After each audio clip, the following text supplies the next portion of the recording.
Saudações, amigos! Vamos continuar com a leitura do livro O Astro Intruso. Paramos anteriormente na página 104. Pergunta: pode dissertar mais sobre a relação entre o livre-arbítrio e o Teorema de Pitágoras?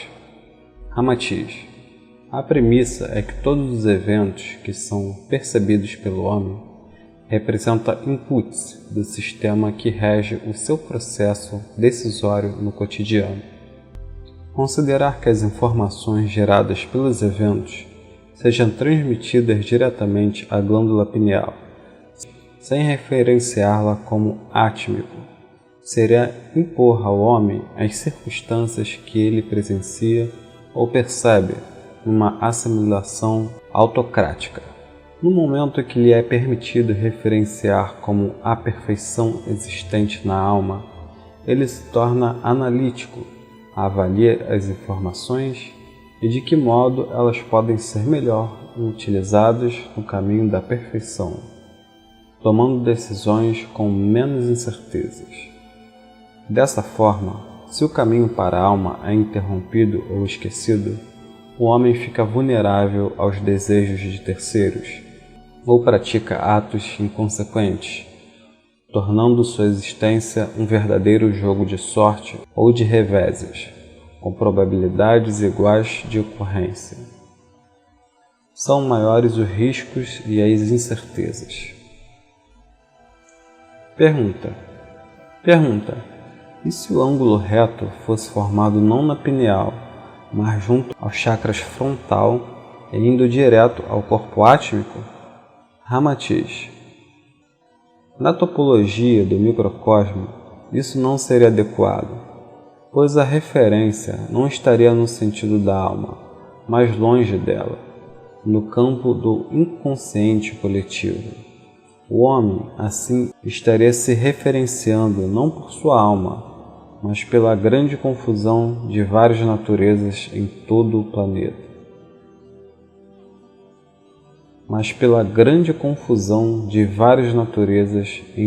planeta. E esse erro é uma armadilha na qual caem inúmeros homens, que se ajustam não pela perfeição da própria alma, no livre-arbítrio consciente, mas pelo que os desejos e as paixões da coletividade determinam, pelo livre-arbítrio inconsequente. Nesse último caso, a alma acaba sendo equivocadamente questionada e não o inconsciente coletivo, esquecendo-se que este sim está sob o crivo da razão plena. Pergunta: significa então que o livre-arbítrio sempre é permitido por Deus?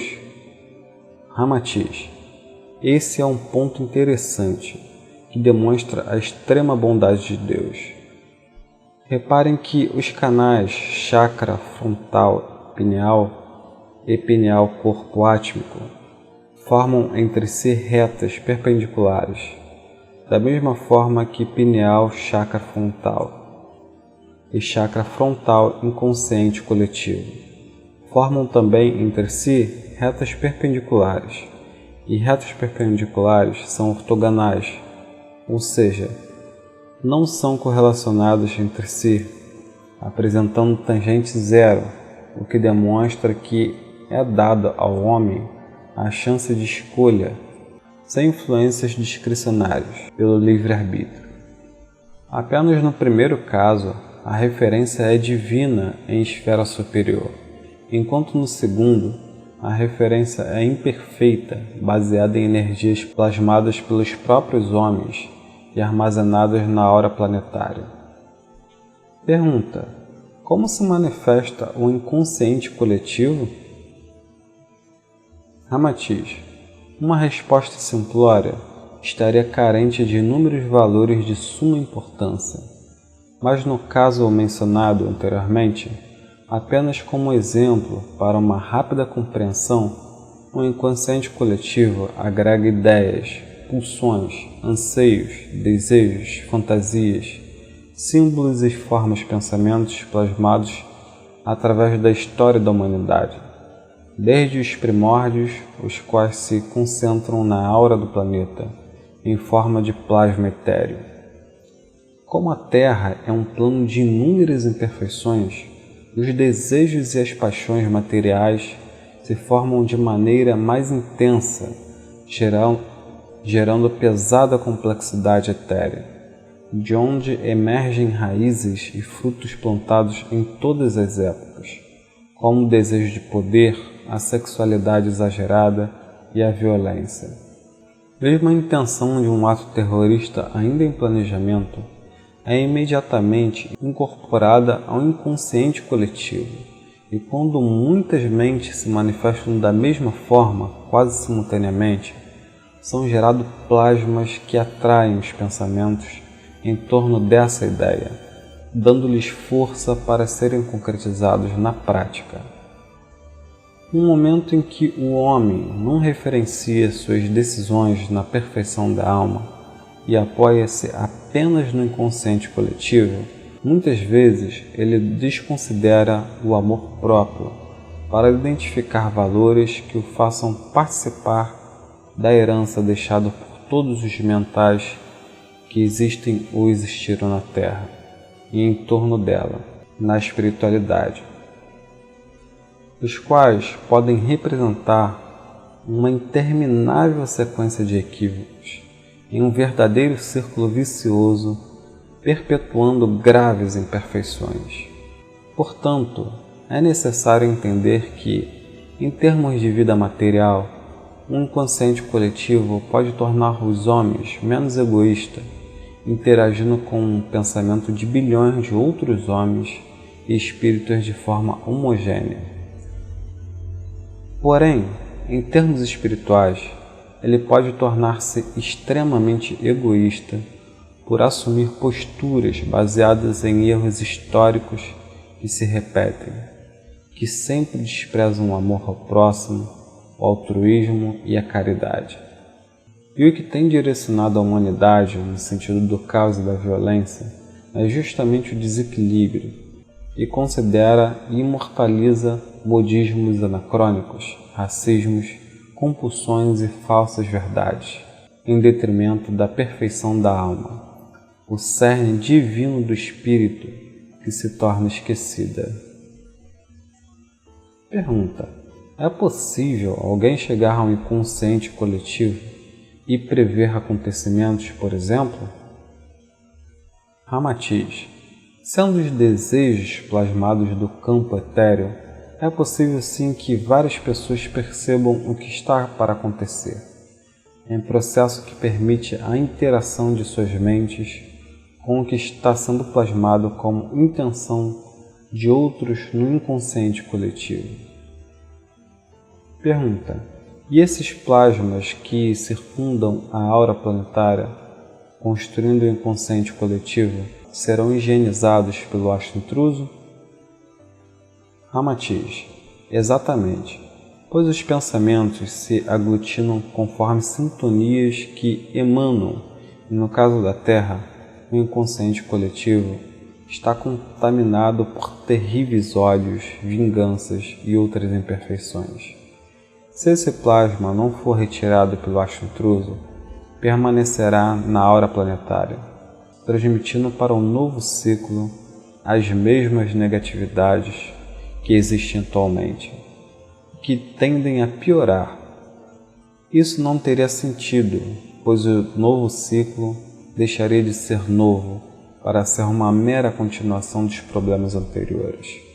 Pergunta: em relação ao uso do Kamarupa de um encarnado para ser usado como magia negra sobre outro encarnado, poderia esclarecer mais? E como o duplo etéreo de um recém-desencarnado pode ser aproveitado também com essa finalidade?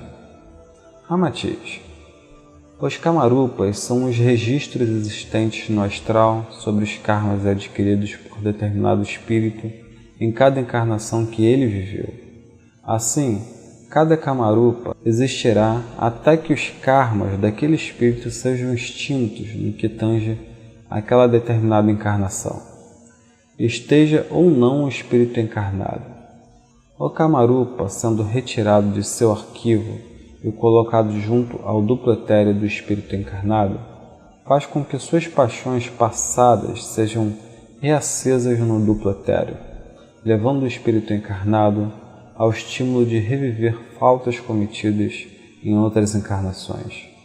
Quando isso é feito com o Kamarupa de outro espírito encarnado, cria-se uma triangulação, ou seja, o autor da magia negra, o obsessor, retira um Kamarupa qualquer de um determinado espírito e o coloca junto ao duplo etéreo de outro encarnado, trazendo para este último as pulsões existentes no Kamarupa utilizado.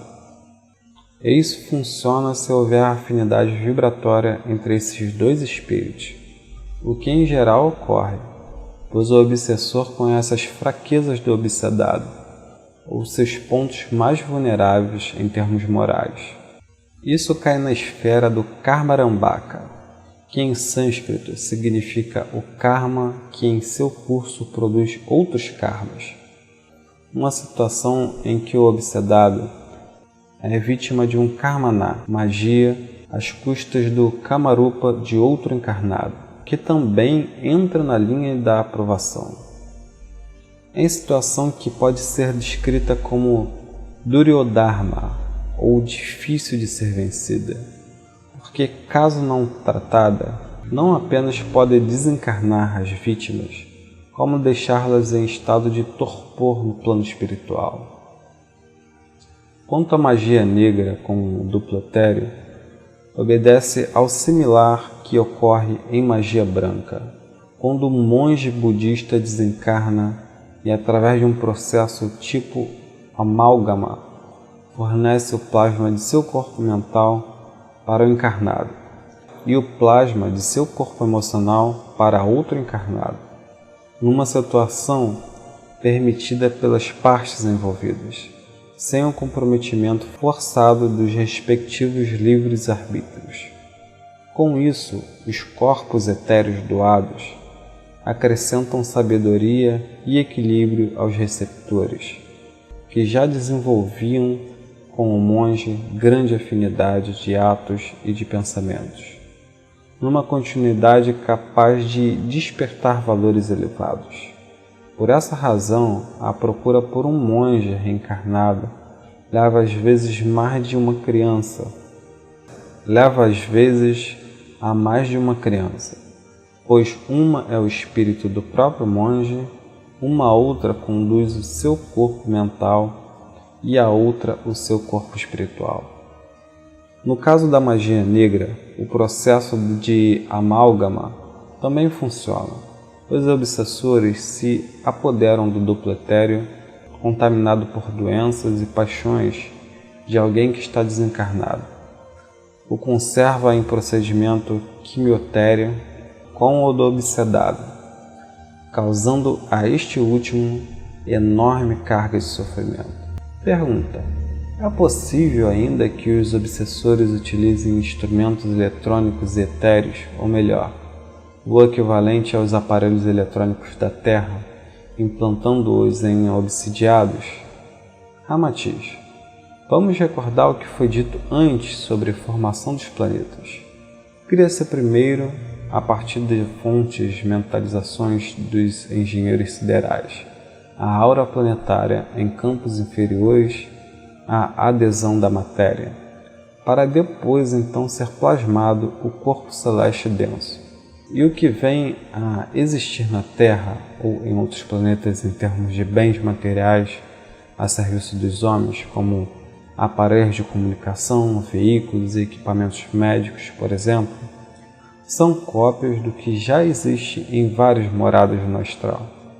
Entretanto, os homens não copiam por meio de intuições apenas útil que conduz ao progresso, mas também o que nasce em umbrais inferiores.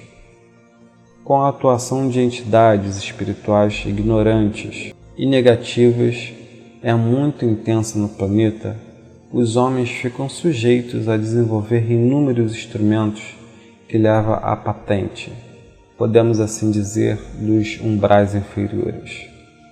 Cabe nesse ponto, então, um dado importante sobre a ignorância espiritual e a sabedoria no uso de bens materiais.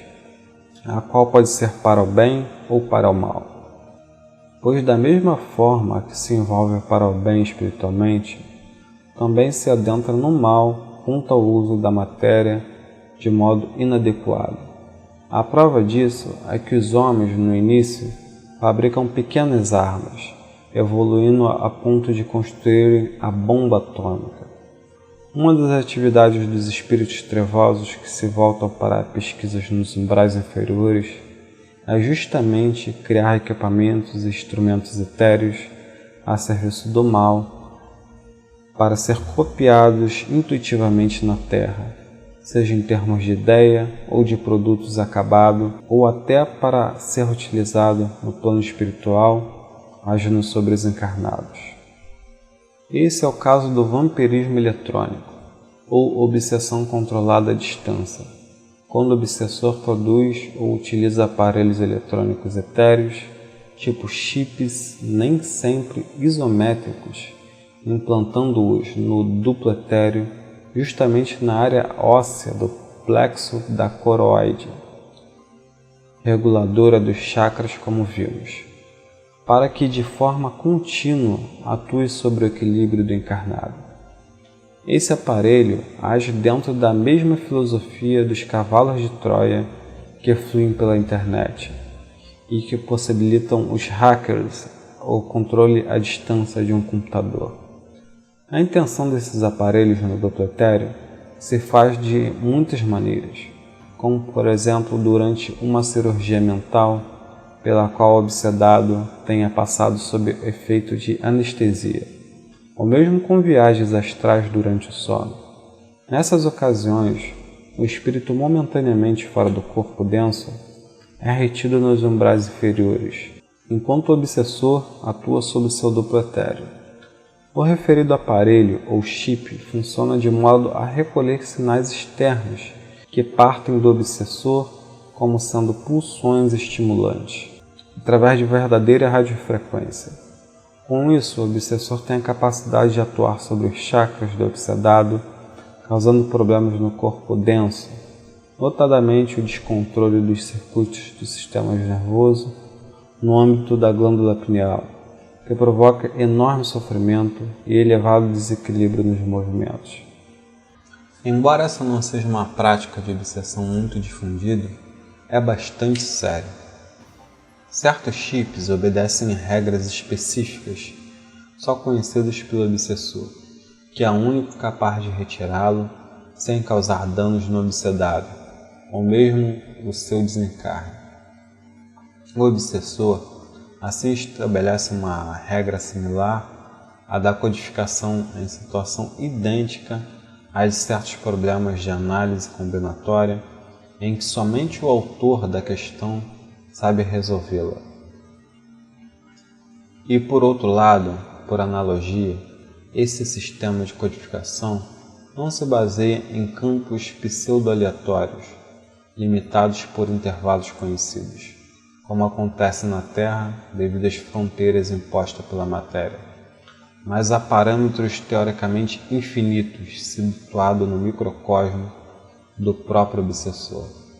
Alguns desses chips, entretanto, mal colocados, podem ser anulados por simples passos magnéticos, enquanto outros colocados em certos indivíduos podem ser rejeitados naturalmente, em rejeição do tipo hiperaguda ou imediata, devido à incompatibilidade plasmática.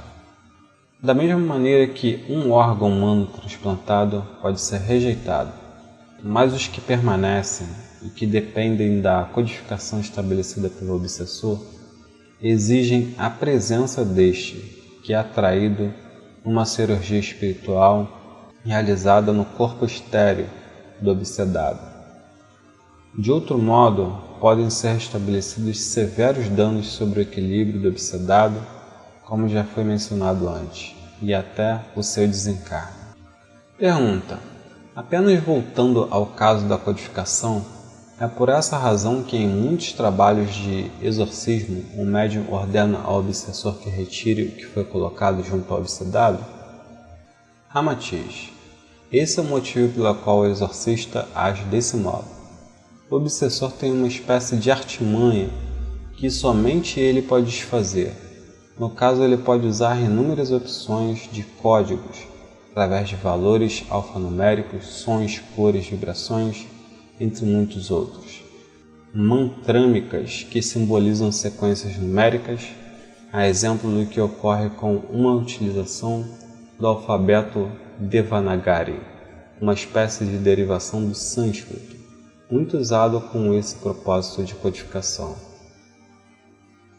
Então é isso, amigos. Paramos na página 108 do livro O Astro Intruso. Gratidão, namastê e até a próxima.